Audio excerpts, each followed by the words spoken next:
தமிழக அரசியலின் பரந்த வெளியில் அதிமுக ஒரு ஆலமரமாகவே திகழ்கிறது. காலத்தின் சுழற்சிகளை தாண்டியும் கிளைகள் முறிந்தாலும் பழங்கள் விழுந்தாலும் அதன் வேர்கள் இன்னும் ஆழமாக பதிந்திருக்கின்றன. அரசியல் என்பது ஒரே கோட்டில் செல்லும் பயணம் அல்ல.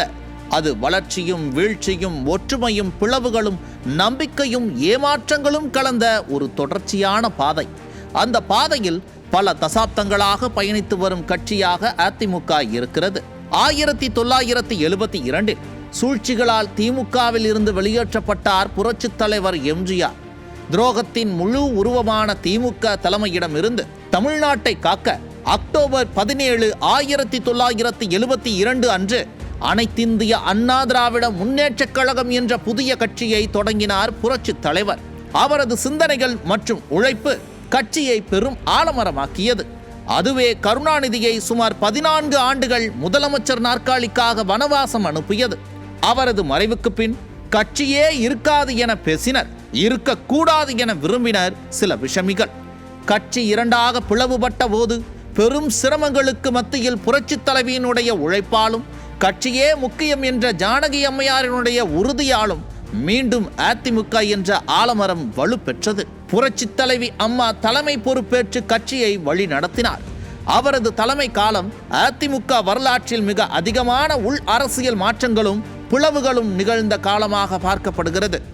அனைத்தையும் சமாளித்து மக்களுக்கான திட்டங்களை பார்த்து செய்த தலைவி மக்கள் மனதில் அம்மாவாக நீங்கா இடம் பிடித்தார். அம்மாவின் பேரிழப்பிற்கு பின் இனி அதிமுக அவ்வளவுதான், கட்சியே இருக்காது என வாய்க்கு வந்ததை அள்ளி வீசினார்கள் அதே விஷமிகள். இவரால் எப்படி ஆள முடியும், ஆட்சி கவிழ்ந்துவிடும் என தூற்றியவர்களே வாயடைக்கும் வகையில் 4½ ஆண்டுகள் தமிழ்நாட்டிற்கு சிறப்பான ஆட்சியை கொடுத்தார் புரட்சி தமிழர். கட்சியில் ஏற்பட்ட பல பிரச்சனைகள், பல துரோகங்களை கடந்து இன்று அதிமுக எனும் பேர் இயக்கத்தின் பொதுச் செயலாளராக கட்சியை வழிநடத்தி கொண்டிருக்கின்றார் எடப்பாடி கே பழனிசாமி. மரம் வளரும் போது கிளைகள் உருவாகும். சில கிளைகள் வலுவிழக்கும், சிலவை உதிரும், சில பழங்கள் பழுத்து விழும். அந்த விழுதல் மரத்தின் அழிவு அல்ல, அது இயற்கையான மாற்றம். அதேபோல ஒரு அரசியல் கட்சியும் காலப்போக்கில் பலரை உருவாக்குகிறது. சிலர் அனுபவம் பெறுகிறார்கள், சிலர் அதிகாரத்தை எட்டுகிறார்கள், சிலர் தனித்த அடையாளம் பெறுகிறார்கள். அவர்கள் தொடர்ந்து கட்சிக்குள் இருப்பார்களா அல்லது வெளியேறுவார்களா என்பது அரசியல் சூழல், தலைமை நடை, அமைப்பு செயல்பாடு ஆகியவற்றால் தீர்மானிக்கப்படுகிறது. அதிமுக பயணத்திலும் இதே நிலை காணப்படுகிறது. தொடக்க காலம், ஆட்சி காலங்கள், தலைமை மாற்றங்கள், அரசியல் அழுத்தங்கள் என பல வகையான காரணங்களால் கட்சியில் இருந்து சிலர் வெளியேறி உள்ளனர்.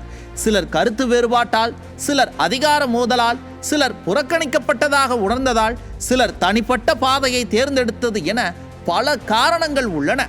இந்த விலகல்களை ஒரே கோணத்தில் பார்க்க முடியாது.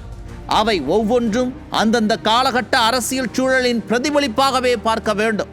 அதிமுகவில் இருந்து தங்களது அரசியல் பயணத்தை தொடங்கிய பலர் இன்று மாற்றுக் கட்சிகளில் இருக்கின்றனர். அந்த விழுந்த பழங்கள் ஒரு இயக்கத்தின் இயல்பான மாற்றங்களை தவிர இன்னும் சிலர் மீண்டும் அதிமுகவிற்கே திரும்பி உள்ளனர். எத்தனை பேர் விலகினாலும் அதிமுக எனும் ஆலமரம் தனது வேர்களை இழக்காமல் தொடர்ந்து ஆழமாக வேரூன்றி கம்பீரமாக நிலைத்து நிற்கிறது. தமிழக அரசியலில் அதன் வேர்கள் இன்னும் ஆழமாக பதிந்துள்ளன.